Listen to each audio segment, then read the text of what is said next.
जो हुआ अच्छे के लिए हुआ, जो हो रहा है अच्छा हो रहा है, जो होगा वो भी अच्छे के लिए होगा।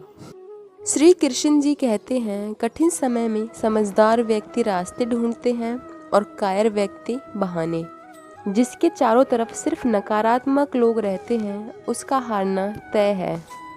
श्री कृष्ण कहते हैं, यदि किसी ने तुम्हें दुख दिया है तो बुरा मत मानना, क्योंकि लोग उसी पेड़ पर सबसे ज़्यादा पत्थर मारते हैं जिस पेड़ पर सबसे ज़्यादा मीठे फल होते हैं। सोच अच्छी रखो, लोग अपने आप अच्छे लगने लगेंगे। नीयत अच्छी रखो, काम अपने आप अच्छे होने लगेंगे। सुनने वाला सुनकर, देखने वाला देखकर और सहने वाला सहकर चुप हो जाए तो समझ लेना कि उसका मामला अब ईश्वर की अदालत में पहुंच चुका है। इंसान अपनी कमाई के हिसाब से नहीं, अपनी ज़रूरत के हिसाब से गरीब होता है। कौन कहता है कि सिर्फ बड़ी गाड़ियों में सफ़र अच्छा होता है? सच्चे रिश्ते और अच्छे मित्र साथ हो तो जिंदगी पैदल भी मज़ेदार होती है। बुरा वक्त तो सबका आता है, कोई बिखर जाता है तो कोई निखर जाता है। जीवन एक यात्रा है, इसे ज़बरदस्ती तय ना करें, ज़बरदस्त तरीके से तय करें। रिश्ता चाहे कैसा भी हो, दिल से होना चाहिए, मतलब से नहीं। कभी किसी दूसरे के लिए मांग कर देखो, खुद के लिए मांगने की ज़रूरत नहीं पड़ेगी। खुशियों का ताल्लुक दौलत से नहीं, दिल से होता है।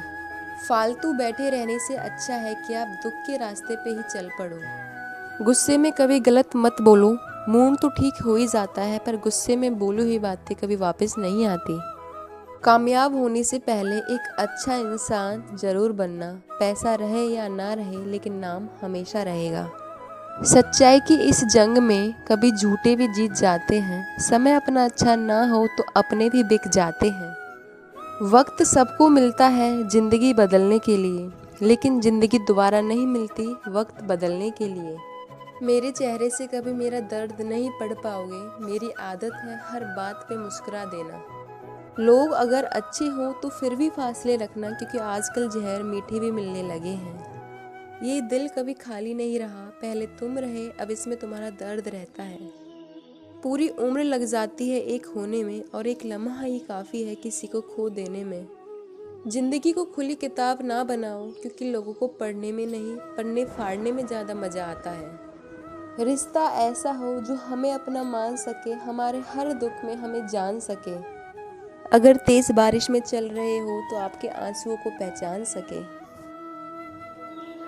क्या फ़र्क पड़ता है कि हमारे पास कितने लाख, कितने करोड़, कितनी गाड़ियाँ और कितने घर हैं? जीनी तो एक ज़िंदगी है, खानी तो 2 वक्त की रोटी ही है। फ़र्क सिर्फ इस बात से पड़ता है कि हमने कितने पल खुशी से बिताए हैं और कितनों की खुशियों की वजह हम बन पाए हैं। सुख दुख एक सिक्के के 2 पहलू हैं। जहाँ सुख है वहाँ दुख भी होगा और जहाँ दुख है वहाँ सुख भी होगा। इसलिए सुख दुख के बारे में बिना सोचे नियंत्रण अपने लक्ष्य को प्राप्त करने का संघर्ष कीजिए। एक बात हमेशा याद रखना, किसी के सामने गिड़गिड़ाने से ना तो मोहब्बत मिलती है और ना ही इज्जत। इसलिए अपने स्वाभिमान को जिंदा रखो। दूसरों को हराने का मौका मत दो, बस खुद को आगे ले जाने की जिद पालो। कभी हार ना मानने की आदत ही एक दिन जीतने की आदत बन जाती है। सिर्फ 2 ही चीज़ मनुष्य के भाग्य का निर्माण करती हैं। पहला, स्वभाव। अगर आपके स्वभाव में अच्छाई, विनम्रता और गुण है तो आपका भाग्य चमकेगा। और अगर आपका स्वभाव क्रोधी है, आलसी है, तो आपका भाग्य का बिगड़ना तय है। इसलिए अपने स्वभाव को मधुर एवं आकर्षित बनाइए। और दूसरा, वाणी। वाणी बोलना तो इंसान 2-2.5 साल की उम्र में ही सीख जाता है, लेकिन कब, कहाँ, क्या और कैसे बोलना है ये उम्र भर नहीं सीख पाता। जिसे ये समझ में आ गया कि कब, कहाँ और कितना बोलना है तो उसे सफल होने से कोई नहीं रोक सकता। राधे राधे।